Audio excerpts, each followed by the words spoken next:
Welcome back to another episode down on our 12-acre micro farm. Back in August, we bought this slightly wild 12-acre patch of farmland on the Lincolnshire-Rutland border, complete with a very tired 1920s bungalow. Since then, planning's been approved to build our forever home, and we are properly getting stuck in, clearing land, digging trenches we no longer need, welcoming a few chickens, and turning this old bungalow into something just about livable while we build our home behind it.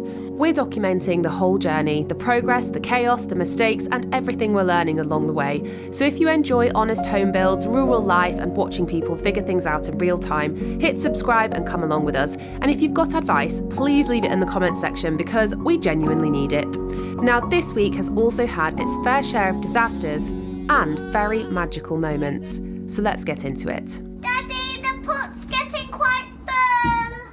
Happy New Year, everybody! And welcome back to the channel. We are Jamie and Megan, and we started off 2026 in the loveliest way because we hit 150,000 subscribers, which Thank is you. awesome. Thank you so much, guys. 2026 is going to be a big year. Huge year. We're going to be breaking ground in a couple of months. Even though up until now the whole planning process has been pretty straightforward, everything's been approved, that's all good and exciting, we have had a difficult few weeks. We have. The weather has not been on our side. There has been so much rain that the field next door flooded.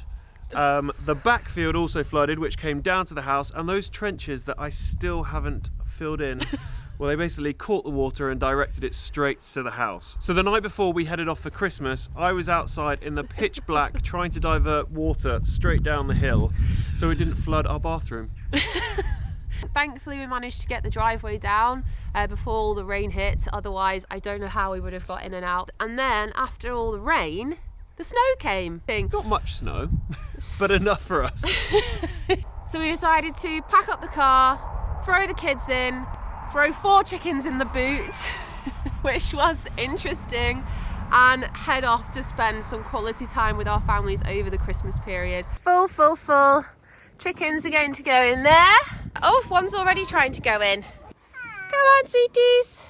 Hop in. Come on. I'm having a little stop.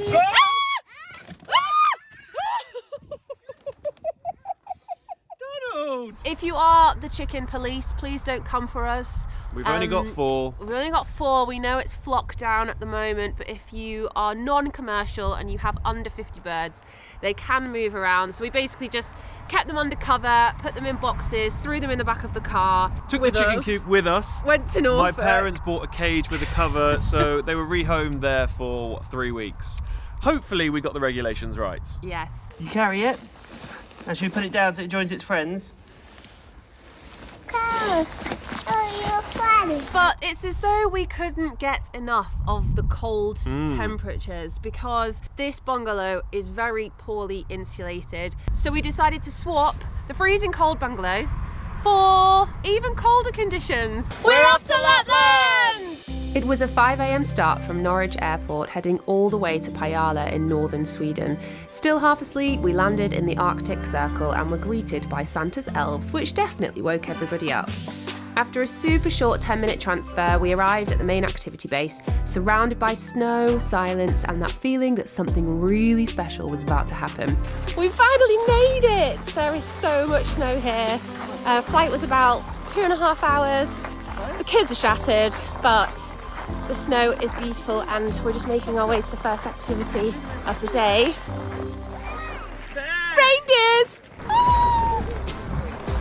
Oh, fire. It's Rudolph! Gonna go see Rudolph? It is so magical here. So we're just about to do the first activity. We went inside, there's rails upon rails of suits and everything. I kitted the kids out in some really cute Rawsome suits though. Love Rawsome. They do the best kids snow gear because it's so sweet. Rupert's a little dinosaur, Poppy's a little bunny, and they are so warm. So the kids are in those. Jamie and I have got heated jackets on. So we just turn on the battery and we've got heat running all throughout the jacket. So we didn't need the suits, but if you are coming a little bit underprepared, just bring loads of layers, and then they do have amazing warm suits and boots and hats and gloves inside for everyone, so do as you wish. Right, these reindeers look ready to go. Oh, we're off! Woohoo! How special is this? Poppy, what do you think? Are you going to fall asleep? It's a short reindeer ride. A few minutes. I'm looking forward to the lunch. I've heard it's traditional Swedish food. I had meatballs. Oh, meatballs! Wait. Will they rival the IKEA ones? That was good. That was what I was just thinking. Because IKEA meatballs. Oh! It's just gone 2 p.m. here in Sweden and it's already dark. It feels pretty magical. Where are we going now? See Santa. We are going to see Santa, that's right. Yeah. Also, I would say the experience is perfect for age 3 and above. I think Poppy is that tiny bit too young just because there's no opportunity for them to nap. It's really busy, it's on the go all the time. You can't bring a pram here or anything like that. So she is very fussy and tired, which is making things a little bit challenging. But oh, I just saw a sign that said -10. Things got a little bit too much for Poppy, so we found her a sledge, tucked her in, and within seconds she was out like a light. With one very cosy nap complete, it was time to take a short walk across the snow, heading towards Santa's grotto to meet the man himself. What's he going to ask Father Christmas for Christmas?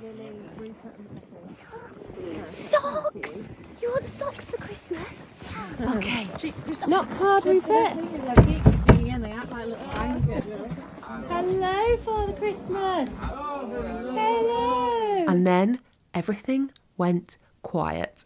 The kids fell completely silent, totally overwhelmed, wide-eyed, and frozen in disbelief as they met Father Christmas. One of those moments you wish you could bottle forever. One of the highlights of the entire day came next, a skidoo ride back through the forest. Gliding between snow-covered trees, it genuinely felt like we'd stepped straight into Narnia. We have just been to see Father Christmas and got some presents, and it's now time to do the husky ride. Our last treat of the day. And just when we thought it couldn't get any better, the final activity, riding our own skidoos, racing through the Arctic wilderness, laughing like kids ourselves. The whole trip was pure magic, a very long day, travelling to the Arctic Circle and back in just one day, but completely worth every second. And just like that, it was time to head home, back to our little bungalow where the temperature, honestly, wasn't all that different. So I decided to spontaneously buy a wood burner and try and install it myself. Hello? I thought, how hard could it be? It's just a hole in the roof. Oh my goodness. He's assured me he knows what he's doing. My plan was to install it and then get someone to come and check it, but it didn't quite go to plan. We've made an error. What's happened? We've got water coming in from outside. So, and it's quite a lot of water. And there's a rainstorm coming. Well, the Snowstorm? rainstorm started now. Snowstorm is coming in about 2 hours. I know what I've done wrong. What have you done wrong? I drilled holes for the bolts and then I didn't use them. I screwed them in, thinking that the rubber would cover those holes, but, well, obviously they haven't. How do you fix it? I'm going to have to use some glue. What seems to be the problem, Rupert? It appears we have a leak. Ah, nightmare. Pardon, it's really coming through now. It's really coming through. Daddy, the pot's getting quite full. If anyone can fix it, it's Daddy. I'm not so sure about that. Be careful, Daddy. Don't fall down. So this is where we're at. It is installed, but if it's windy, it smokes the whole kitchen out. We've had it running once and it did work okay, but I need to find someone to get it sorted properly. So if anyone's in the Lincolnshire area and knows someone who can install these properly, please let me know. I will do some Googling myself. I am over January. It's dragging on and on and on. Winter just like exacerbates all the small problems. Oh, it's hard to get in a good mood in winter. It really is. Look at this trench full of water. I have diverted it into our sewage, so it's not going to flood the house at least now, but it does need filling in, and I'm not going to do it by hand. When we bought this place, there was just rubbish everywhere, and we managed to clear quite a lot of it, and now we seem to be accumulating more and more rubbish. And I just said to Jamie, I was like, we need a skip. We need to just start tidying up a bit, because we are turning it into something even worse than Yeah. it was, not better. And when it's a mess, you can just make it messier. Whereas Yeah. if we start to tidy up and straighten up, which it has to be for the build, all the builders have said, "Oh, we're very tidy builders." Well, at the moment the land is not tidy, so if they could just organise that'd be great. There have been some highs and lows in 2026 already, They have. but I think we're just ready for some warmer weather and ready to get going. And possibly some very exciting news or plans for the future, which we can't share with you. I know that's annoying, but possibly some cool things happening. Also, if anyone's still on Facebook, I don't know who is nowadays, but our Facebook seems to have grown quite a lot. We've gone from like 20,000 to 40,000 followers. So if you're on Facebook, go and find us on there. It will be similar content, but slightly different. Thank you, and we shall see you next week. Bye!